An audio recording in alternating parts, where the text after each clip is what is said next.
Assalamu alaikum, brothers and sisters. There are many ways you can feel the system of Dajjal prevalent among us. There are many ways. One way you can see sometimes that yes, these signs they tell us the coming of Dajjal or the presence of Dajjal and his system.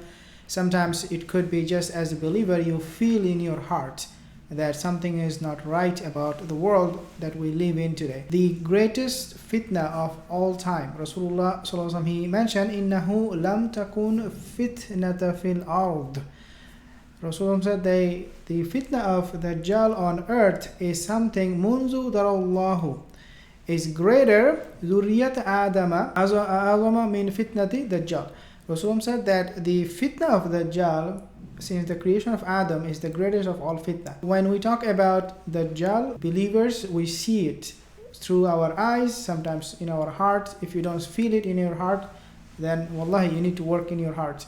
You need to come close to Allah Azza wa Jal. But nevertheless, I saw this video and I decided to make a few comments because this video is about the Illuminati. Sometimes we call them Illuminati, the Freemasons, right? And the conspiracy theories out there about the one-eyed Dajjal. That means the one eye that we see on the $1 US dollar bill. So let's take a listen at this video and then inshallah we'll make a few more comments. What is this thing?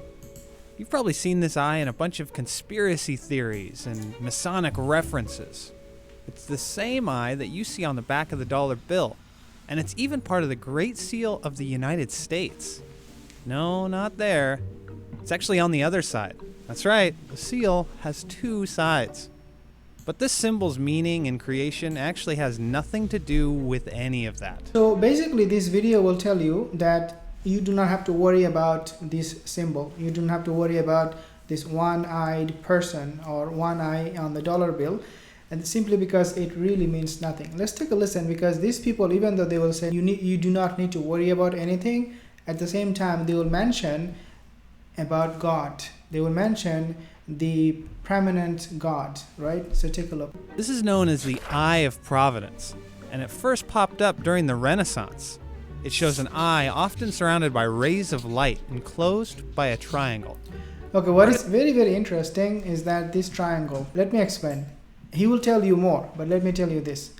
Christianity, right, they believe in the coming of Jesus. In other words, when Jesus will come, they will follow him as their God, and they call him God right now. The Messiah will actually be the one who will come and tell the Christian, the Nasara, that I am the God, follow me. In the beginning he will come as a Messiah to the Yahudi, then in the later stage he will proclaim that he is what? He is the God. So both the Yahudi and the Christian will follow him. The Yahudi will follow him because he is the Messiah, and the Nasara, the Christian, will follow him because he is the God, when in fact he is Messiah Dajjal. Now this dollar sign you see, this triangle, it is actually representing of Christian value. Believe it or not, one side of it represents the Son, the Father, and the Holy Spirit. Let's take a listen. This gets very, very interesting, wallahi. Artists use this to represent the all-seeing eye of God.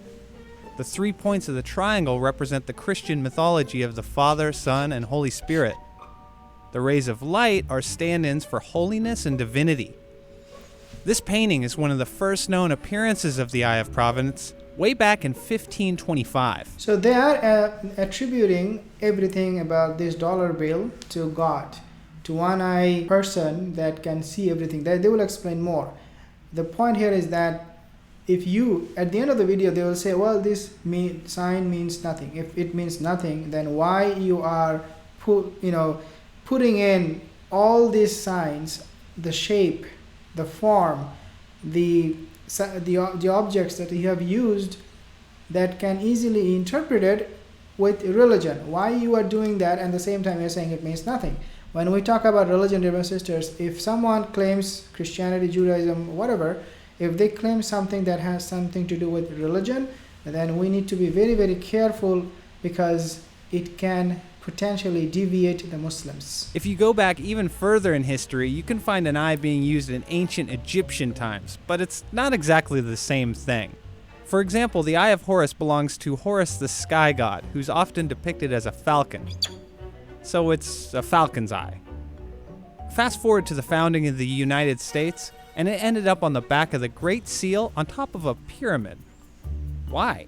The pyramid is a sign of strength and of survival, of being long-lasting, and that's designed to show that the new nation is going to survive, is going to last a long time, and it's built on 13 different steps, meaning the 13 new states, 13 former colonies. It was a few years after that. Wallahi, like everything they're saying, it indirectly refers to religion.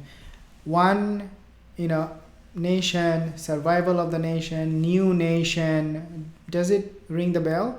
When Dajjal will be here, what will happen? He will have a completely new nation following him.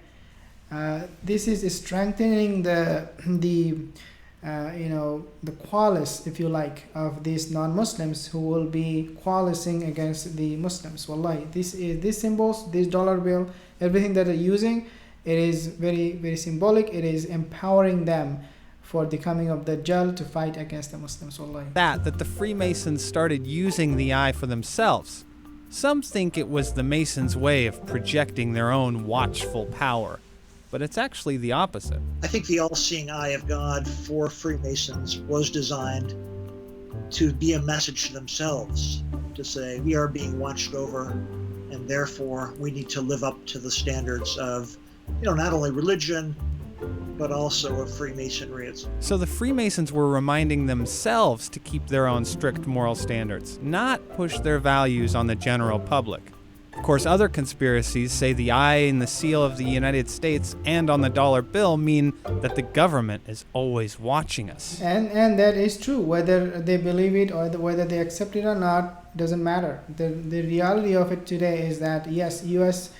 through not only they are watching over the people of its citizen, but also if you take a look at other countries, they are using drone technology to keep an eye on every individual. And this is why we call it the Dajjalic system, because the Dajjalic system do not accept or tolerate any other system.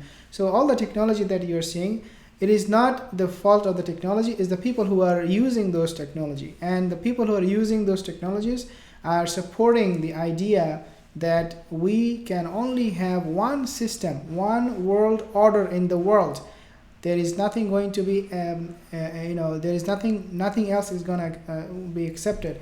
So the point here is that, yes, the dollar bill through these sign symbols, it does tell a lot of things, even though they remain very taciturn. But the matter of the fact is, it does symbolize a lot of things. But again, its real meaning goes back to a higher power. It's supposed to represent America being watched over by God, America having been created underneath God's sort of watchful eye. So how did this symbol get so tarnished? Why is it tangled in the web of so many conspiracy theories? Well, symbols are easy for people to digest. They're easy on the brain. Whereas data and evidence is much tougher for us. We have to digest it and think about it and come to new conclusions. Symbols can be very powerful. Here's the symbol. Subhanallah, the prophecy mentioned about what?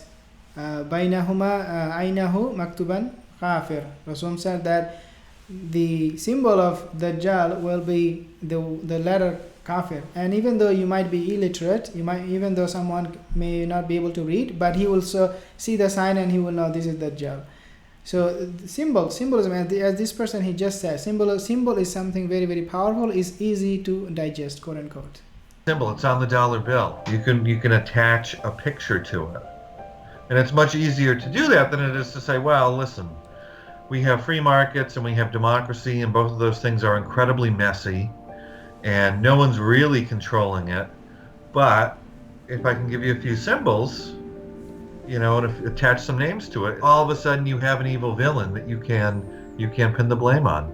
Okay, but throughout history, it's clear evil villains do exist. Is it really such a stretch to believe that others like them might be using symbols to signal their secret intentions? No, it's not hard. I mean, if you read the hadith, if you are a believer, if you are someone who studies Islamic eschatology, not Christian eschatology, but Islamic eschatology, then you will see that, yes, this symbol they do have other purposes, they do have other intentions, they can be used by other people for the purpose of dominating the world. This is something quite obvious. Dear brothers and sisters, thank you for joining in. Let me know your opinion. What do you think about this one eye symbol? Do you think these are the sign of the Dajjal coming of the end of time, or is this just a conspiracy theory? Let me know in the comment section below, and I will see you soon again. Assalamu alaikum wa rahmatullahi wa barakatuh.